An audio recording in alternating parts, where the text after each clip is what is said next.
Nongeye kubasuhuza ndabifuriza kugira ibihe byiza nshuti bakunzi wa Primo Media Rwanda.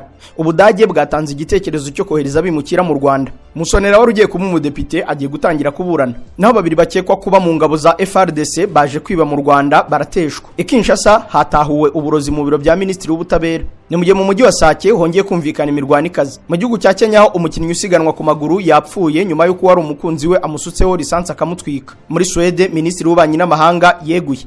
Izo ni zimwe mu ngingo z'ingenzi zigize amakuru mugiye kugezwaho nanjye Jean Dodier Karinijabo mu kanya turayarambura. Uramutse ubonye umuntu wambaye costume nziza ihenze ariko atakarabye, ntabwo watinda kubona ko ibyo bintu bitajyanye kandi bidakwiye. Ibi birasa neza no kubona imodoka nziza kandi ihenze ariko yashyizweho za fume z'udusashe twirabura, za zindi polisi zagukuzaho ku muhanda. Nyamara nza abantu hano mu Rwanda ushyira imodoka yawe bakaguha fume za original zitari ziriya z'udusashe bomeka ku kirahuri cy'imodoka zikagishongeraho zikacyangiza kandi zigahindura umwimerere wacyo. Oya, ni fume za original zidakoze mu dusashe. Uyishyira ku kirahuri cyangwa se ukayikuraho mu masegonda make cyane ukayisubizaho bishatse. Ushobora kuyikuraho ukayisukura ukayisubizaho. Ntabwo zikora ku kirahure kubera ko zifite rukuruzi ifata ku muzenguruko w'ikirahuri cy'imodoka. Ni fume za VIP zikorwa n'uruganda rw'Abarusiya Trokoti ruhagarariwe muri Afrika na Trokoti Africa Limited ikorera hano mu Rwanda. Izi fume z'imodoka bakora zirinda 83% by'imirasire y'izuba yangiza uruhu rw'umuntu. Nta vumbi na rike ryakwinjira mu modoka yawe n'ubwo wamanura ikirahuri, zituma uri hanze y'imodoka atarebamo imbere. Ushobora kumanura ikirahuri ariko iyo fume ikagumaho, ariko cyane ntabwo zihindura umwimerere w'ikirahuri cy'imodoka. Mu yandi magambo, ntabwo zinyuranije n'amategeko y'umuhanda. Izi fume zishyirwa ku modoka zakozwe kuva mu 2015 kuzamura. Hamagara 07 88 88 53 68 uduhe komande tuzikuzanira aho uri. Mu ivuriro Everlife nahivurije umwijima, mpivuriza n'iby'amabanga y'abashakanye. Bankoraho riraka n'abahanga pe. Nyuma yo kugira ikibazo cy'imisemburo mike bandangiye ivuriro Everlife ndarigana baramfasha, icyo kibazo kirakemuka. Nyuma naje kujyana n'umubyeyi wanjye afite ikibazo cya hypertension, ubu ngubu ni muzima. Nashishikariza abantu bafite ibibazo by'imisemburo bigatuma batabyara, bigatuma imihango yabo itaza neza nk'uko bikwiye, kuba mwagana ivuriro Everlife bakabafasha. Murakoze cyane. Ivuriro Everlife rikorera Nyabugogo rimaze kuba ubukombe mu Rwanda no hanze yarwo mu kuvura indwara bakoresheje imiti y'ibimera kandi itunganyijwe neza mu buryo bw'ibinini, poudre cyangwa liquide. Hari abadogiteri batandukanye bagufasha kandi cyiza nuko aho waba uherereye hose ku isi imiti yakugeraho, cyane ko bakorana na DHL.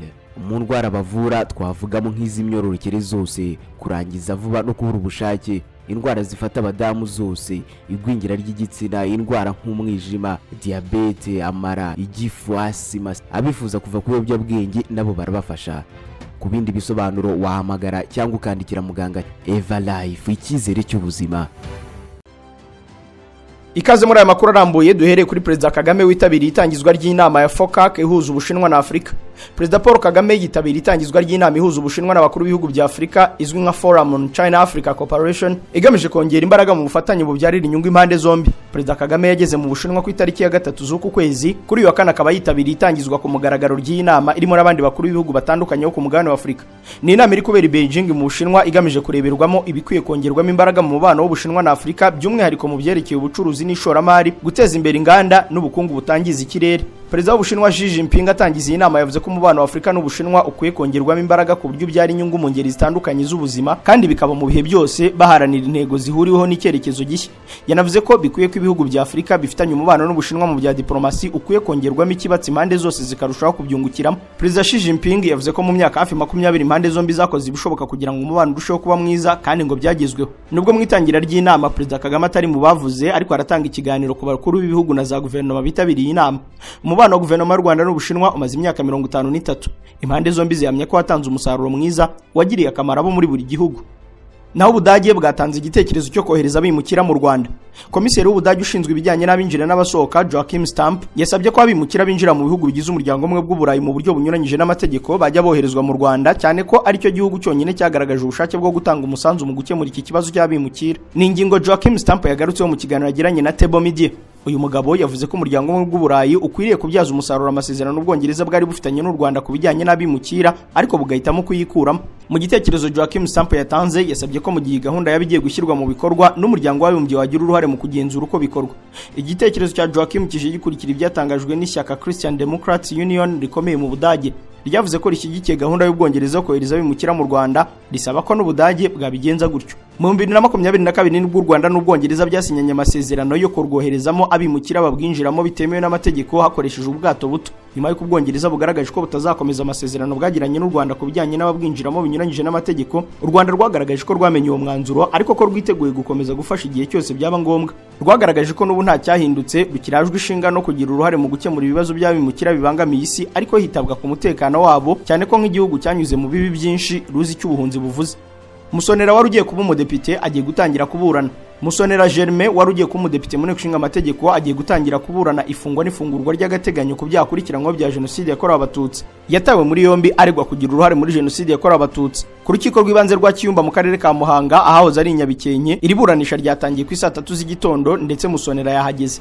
Mu byaha akekwaho birimo ibyo yakoreye mu yahoze ari komine Nyabikenke, ubu ni mu murenge wa Kiyumba, aho bivugwa ko yabaga kuri bariyeri y'intera hamwe kandi yari n'umuyobozi ushinzwe urubyiruko muri iyo komine. Uyu mugabo akekwaho kugira uruhare mu rupfu rw'umugabo witwa Kayihura Jean Marie Vianney wishwe mu gihe cya jenoside yakorewe Abatutsi. Musonera Germain wari wiyamamaje kuba umudepite ku rutonde rwatanzwe na FPR Inkotanyi habura amasaha make ngo bajye kurahira, yahise akurwa kuri uru rutonde. I Rubavu ho babiri bakekwaho kuba bo mu ngabo za FARDC baje kwiba inka barateshwa. Abasirikare babiri bikekwa ko ari abo mu ngabo za Repubulika ya Demokarasi ya Kongo FARDC binjiye mu Rwanda mu karere ka Rubavu mu murenge wa Busasamana bashaka kwiba inka barateshwa. Aba basirikare binjiye mu Rwanda mu masaha y'isa 9 z'igitondo cyo kuri uyu wa kane tariki ya 5 z'ukwa 9 bashaka kwiba inka mu kagari ka Rusura mu mudugudu wa Kageyo mu isibo y'icyerekezo. Ni inka y'umuturage witwa Mfitumukiza Janvier watabaje irondo bateshwa batarayambutsa mu kibaya cya Kongo. Ushinzwe umutekano mu mudugudu wa Kageyo yabwiye Kigali Today ko baje ari abantu babiri, umwe akajya ku muryango undi akajya kuzitura inka y'umuturage. Ati bafunguye urugo arabyumva arasohoka. Yahise abona uwo ku muryango atangira kumuvugisha mubaza uwo ari we, ntiyavuga, amukubita inkoni ntiyataka, amukubita indi ntiyataka. Uwari mazitura inka wari ufite imbunda arasa kuri Mfitumukiza amasasa 2 ariko ntiyamufata. Mfitumukiza yahise atabaza ariko n'abanyerondo baratabara, nabo basirikare bahita biruka. Abatuye mu mudugudu wa Kageyo bavuga ko ayo masasu ntawe yakomerekeje, cyakora ngo ntibashoboye kubahagarika kuko bahise basubira muri Kongo. Ikibaya cya Kongo gihana imbibi n'u Rwanda kirimo ingabo za Kongo zivanze na FDLR na Wazalendo, ariko kubera imibereho mibi baza kwiba ibyo kubatunga mu Rwanda. Kuba ingabo za FARDC zaza kwiba inka mu Rwanda ni ibintu byabayeho no mu bihe bitandukanye. Tariki ya 11 z'ukwezi kwa 6 2014 ingabo za Kongo zinjiye ku butaka bw'u Rwanda zirasa ku birindiro by'ingabo z'u Rwanda mu karere ka Rubavu. Biba ngombwa ko ingabo z'u Rwanda zirwanaho, umusirikare wa Kongo asiga ubuzima. Byaje kumenyekana ko bari baje gutwara inka zari ku butaka bw'u Rwanda. Mu 2022 mu kwezi kwa 8 umusirikare mu ngabo za Repubulika ya Demokarasi ya Kongo yarasiwe ku butaka bw'u Rwanda mu mudugudu wa Cyamabuye mu kagari ka Rusura mu murenge wa Busasamana mu karere ka Rubavu mu gace gakunze kunyurwamo n'abarwanyi ba FDLR. Byaje kumenyekana ko uyu musirikare wa Kongo yarimo yirukanka ku bana bari baragiye intama ashaka kuzibaka. Major General Eugene Nkubito, umuyobozi w'ingabo z'u Rwanda mu burengerazuba, aherutse kubwira abikorera mu karere ka Rubavu ko barinzwe kandi abashaka guhungabanya umutekano w'u Rwanda ko batabishobora kuko na FDLR yose ngo idashobora guhangana na batayo imwe y'ingabo z'u Rwanda. Mu karere ka Kamonyi inkongi y'umuriro yibasiye amacumbi y'ishuri.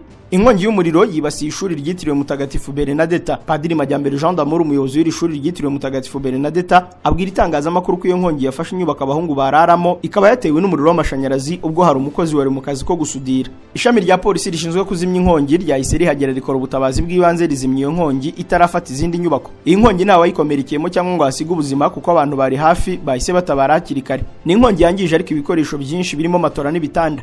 Inyubako yibasiwe n'inkongi yakira abanyeshuri 120. Padiri Majyambere yavuze ko bagiye kwihutira gushaka aho abana bazarara mu gihe bazaba bageze ku ishuri kuwa mbere tariki ya 9 z'uku kwezi. Polisi igira inama abantu kujya bafatira ubwishingizi inyubako zabo kugira ngo mu gihe zibasiwe n'inkongi y'umuriro ubwishingizi bubafashe gusana no kwishyura ibyangiritse. Dukomereze i Muhanga ahashyizweho amasaha ntarengwa yo kuba abagore bavuye mu kabari. Ubuyobozi bw'umudugudu wa Karama mu kagari ka Ruri ku murenge wa Shyogwe bwashyizeho ingamba zo gucyura abagore basinda bakagera mu ngo nyuma ya 2 z'ijoro. Iki cyemezo cyo kudatinda mu kabari kuri bamwe mu bagore bakunze kunywa inzoga bagasinda cyafashwe nyuma yo kubona ko abo bagore banywaga inzoga bakagera mu ngo zabo bugiye gucya.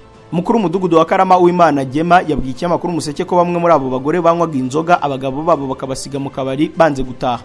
Ibi ngo byatumaga bikurura ingeso mbi zo kubasambanyiriza ku muhanda, abandi bagakurura ibisambo byatoboraga inzu. Uwimana avuga ko ari n'umugore muri aba basanze abagabo 6 batonze umurongo barimo kumusimbura naho bamusambanya. Uwimana avuga ko hari n'umugore wo muri uyu mudugudu basanze abagabo 6 batonze umurongo barimo kumusimbura naho baryamana nawe. Avuga ko kuva bafata iki cyemezo umutekano watangiye kugaruka, hakaba hasigaye bakeya bataracika kuri iyo ngeso yo kurara mu tubari. Mukanyandwi Hilary, umwe muri abo bagore bikundira agacupa, avuga ko icyemezo bafatiwe ari ukubahohotera kuko ubucuruzi bwe abukorera mu mujyi wa Muhanga agataha yishwe n'icyaka. Ati ubuyobozi bw'umudugudu iyo bugeze mu kabari bugusohora bugukubita kandi utaranasinda. Uyu Mukanyandwi avuga ko inzoga yo mu kabari iryoha kuko itandukanye n'iyanywera mu rugo wenyine. Bamwe mu bagabo batuye muri uyu mudugudu bavuga ko nta kintu kibabaza nko kubona umugore wasinze arimo kurwana n'uwo bashakanye mu maso y'abaturage. Bavuga ko rero ingeso mbi y'abagore basinda yafashe intera ndende, aho ako gasantere ka Karama gaherewe umuriro w'amashanyarazi mu ngo n'amatara yo ku muhanda wa kaburimbo leta yabahaye. Bashima icyemezo cy'umukuru w'umudugudu n'umurenge wa Shyogwe bafatiye abo bagore. Dukomereze mu Ruhango w'umusore wazize igikoma yashyinguwe saa 7 z'ijoro. Bamwe mu baturage b'umudugudu wa Nyacyonga mu murenge wa Ntongwe batunguwe no kubona Maniragaba Alfred bikekwa ko yapfuye azira gukubitwa ubwo yiyongeraga igikoma yashyinguwe saa 7 z'ijoro. Abaturage babwikiye amakuru Umuseke ko bari bamaze iminsi bategereje ko umurambo wa Maniragaba Alfred uvanwa mu bitaro bya polisi ku Kacyiru Kigali ukaza gushyingurwa muri uyu mudugudu wa Nyacyonga kuko ariho iwabo. Bavuga ko babwiwe n'ubuyobozi bw'akagari ko bajyana isanduku hafi naho irimbiri herereye bagategereza umurambo kuhagera ariko bagaheba. Umwe muri abo baturage ari kumwe na bagenzi butashatse ko amazina yatangazwa yagize ati twategereje bigera saa 6 z'ijoro turarambirwa dusubira mu rugo. Uyu muturage avuga ko ubwo bari basubiye mu rugo babonye imodoka y'akarere izanye umurambo, bakeya bahasigaye bababwira ko iyo mihango yo kumushyingura yabaye saa 7 z'ijoro. Aba baturage bavuga ko aribwo babonye umuntu ushyinguwe kuri izo saha kuko no mu muco w'abanyarwanda bitajya bibaho kuko wapfuye ashyingurwa mu gitondo cyangwa ku manywa. Umunyamabanga nshingwabikorwa w'umusigire w'umurenge wa Ntongwe Mbonigaba Clement avuga ko amakuru bafite yemeza ko Maniragaba Alfred yashyinguwe mu masaha y'ikigoroba.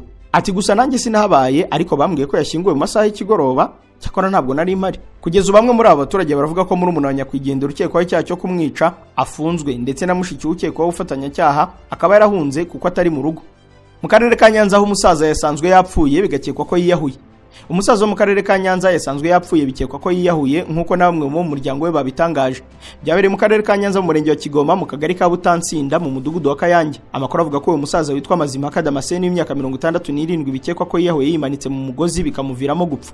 Umwe mu muryango we hafi atangaza ko umubyeyi we yabanyuzeho mu masaha y'igitondo aramusuhuza. Nyakwigendera yahise arangira uriya wo mu muryango we aho ibyangombwa by'ubutaka yabishyize. Yamubwiye ko yabishyize kwa mushiki we witwa Mukashema Primitive. Nyakwigendera kandi ngo yamubwiye ngo uzanderera abana. Bimwe mu bikekwa ko byaba byatumye yiyahura nuko kuva Nyakwigendera yapfusha umugore yabaye nkaho ahindutse akaba yarishoye mu kunywa inzoga nyinshi kandi umwana wa Nyakwigendera basanzwe babana mu nzu imwe. Avuga ko muri iryo joro buri buke yiyahura Nyakwigendera ataraye mu rugo ahubwo ko yaje mu gitondo ajya mu rugo. Mu gihe ubuyobozi butaragira icyo buvuga kuri aya makuru, umurambo wa Nyakwigendera uri ku bitaro bya Nyanza kugira ngo ukorerwe isuzuma mbere y'uko ushyingurwa. Mu karere ka Nyanza kandi umugabo ukekwaho guhakaza umuntu agapfira mu musarane yishyikirije RIB. Umugabo wo mu karere ka Nyanza ukekwaho gutanga akazi ngo bamukurire telefone mu musarane maze uwahawe akazi agapfa yishyikirije urwego rw'ubugenzacyaha RIB. Tariki ya mbere z'uku kwezi nibwo umugabo witwa Ntasangirwa Jean Claude w'imyaka 44 wari utuye mu mudugudu wa Nkinda mu kagari ka Mpanga k'umurenge wa Mukingo y'akarere ka Nyanza yahawe ikiraka cyo gukura telefone mu musarani ariko ntibyamuhira ahita asiga ubuzima. Amakuru agera ku kinyamakuru Umuseke ngo nuko uwari watanze kari akazi ari nawe nyiri umusarani witwa Gasasira Janvier yari yijeje Nyakwigendera kumuha amafaranga 10,000 by'u Rwanda.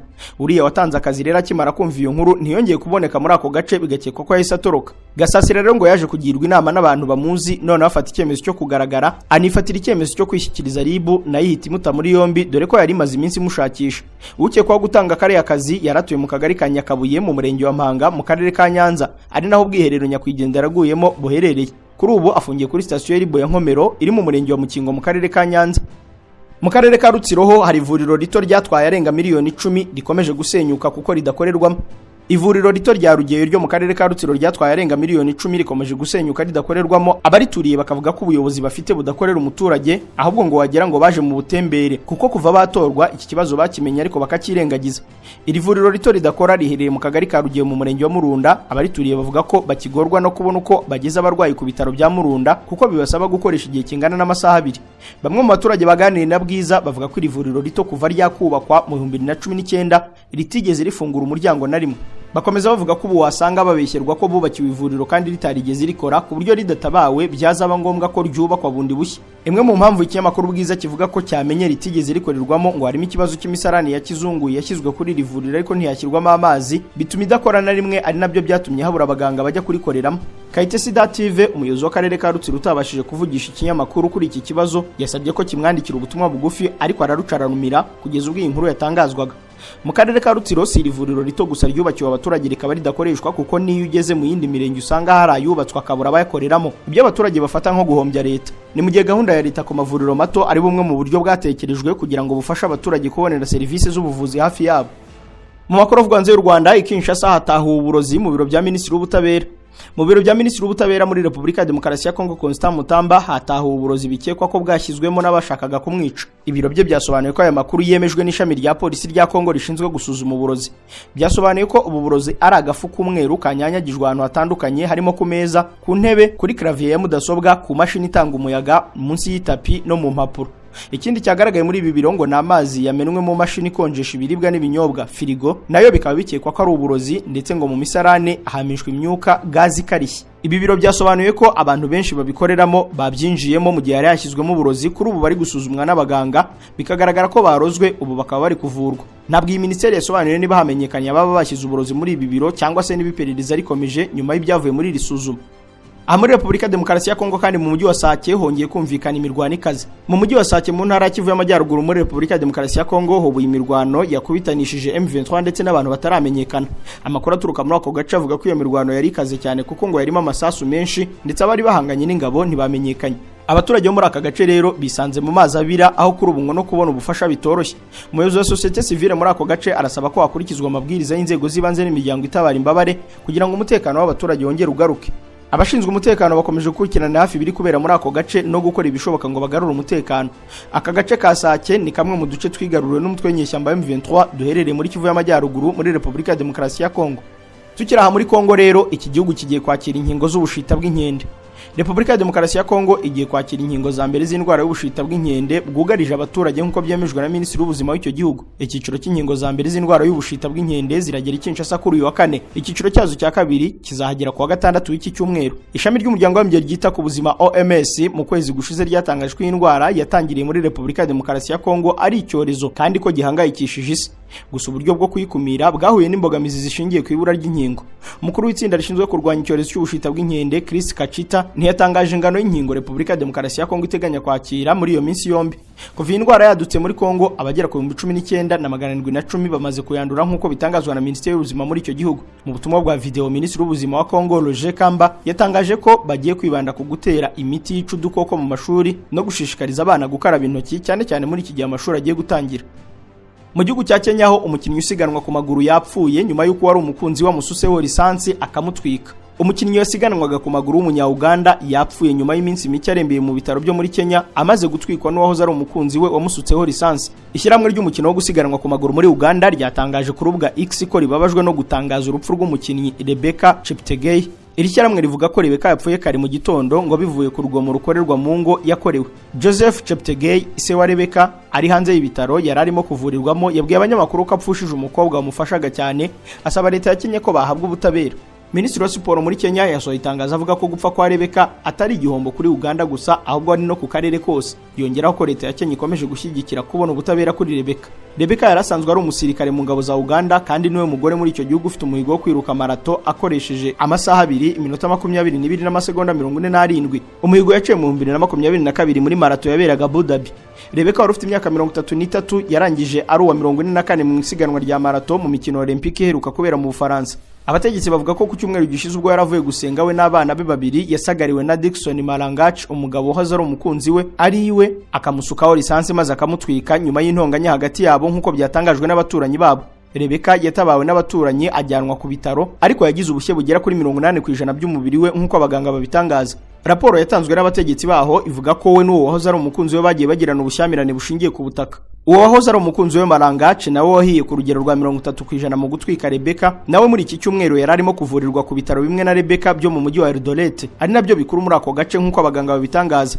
Ishyirahamwe ry'umukino wo gusiganwa ku maguru muri Uganda rivuga ko ryamaganye ibintu nka biriya kandi risaba ubutabera. Mu ntangiriro z'iki cyumweru polisi ya Kenya yatangajwe n'imwe gukora iperereza ku byabaye. Mu gihugu cy'Ubufaransa, Edouard Philippe wabaye minisitiri w'intebe yatangaje ko aziyamamaza mu matora ya 2027.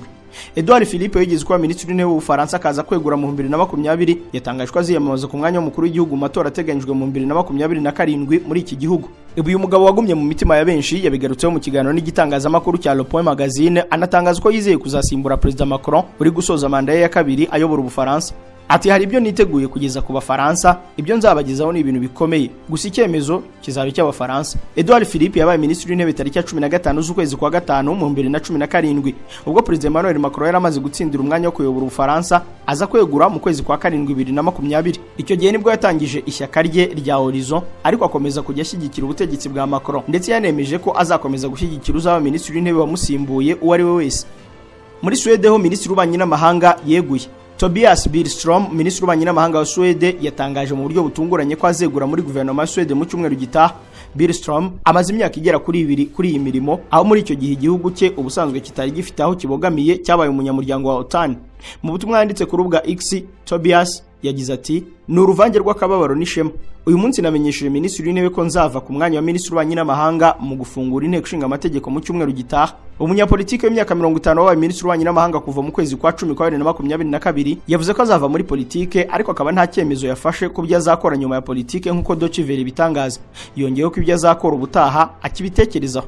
Shiti bakunze wa Primo Media Rwanda, inkuru y'ubwegure bwa minisitiri w'ububanyi n'amahanga Tobias Billström muri Swede niyo dusoreje amakuru ari kugarukwaho. Reka mbashimire kwa mwarimu yakurikiye, mbararikira gukomeza kureba ibindi biganiro tubagezaho. Jye Jean Dodier Karinijabo, bye.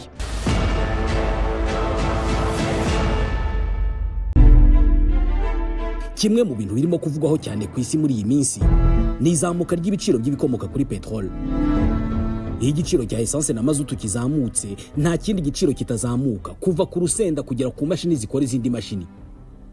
Ingaruka zabyo twese ziraturya. Twese tuzi kurondereza amafaranga, tukarondereza ibiribwa, ariko ni gute tutarondereza ibicanwa nka essence na mazutu? Uretse gato, uri umumotari utwara abagenzi muri bus cyangwa se ufite imodoka yawe ariko ntabwo uzi X-Caps. Ni ibinini bishyirwa muri reservoir ya moto cyangwa se imodoka bigatuma inywa essence cyangwa se mazutu nke, ikagira ingufu nyinshi kandi ikagabanya ibyotsi yasohoraga kubera ko ibi binini bigabanya ingano ya dioxide de carbone muri essence cyangwa muri mazutu, ibihita birengera ibidukikije. By'umwihariko kuri moto, ikinini kimwe ugishyira muri reservoir mbere yo gushyiramo essence kikagabanya 22% kuri essence moto yawe yanywaga. Ni ibinini biri mu moko menshi, kuva kubishyirwa mu tumuto duto kugera ku mashini za rutura zihinga n'izikora imihanda n'iziterura ibiremereye. Ni ibinini bikorwa n'ikigo cy'Abanyamerika cyitwa MPG Extreme. Hamagara 07 88 33 82 47. Mu mujyi wa Kigali, X-Caps ziboneka mu bice bitandukanye, by'umwihariko muri gare yo mu mujyi muri downtown ahaparika bus zijya Nyabugogo na Kimisagara. Ni hafi y'amarembo arebana na Chic ndetse no ku isoko rya Nyarugenge mu muryango wahoze ukoreramo Konka. Ubu nibwo buryo bwiza bwo kuzigama amafaranga icyarimwe urinda n'ikinyabiziga cyawe.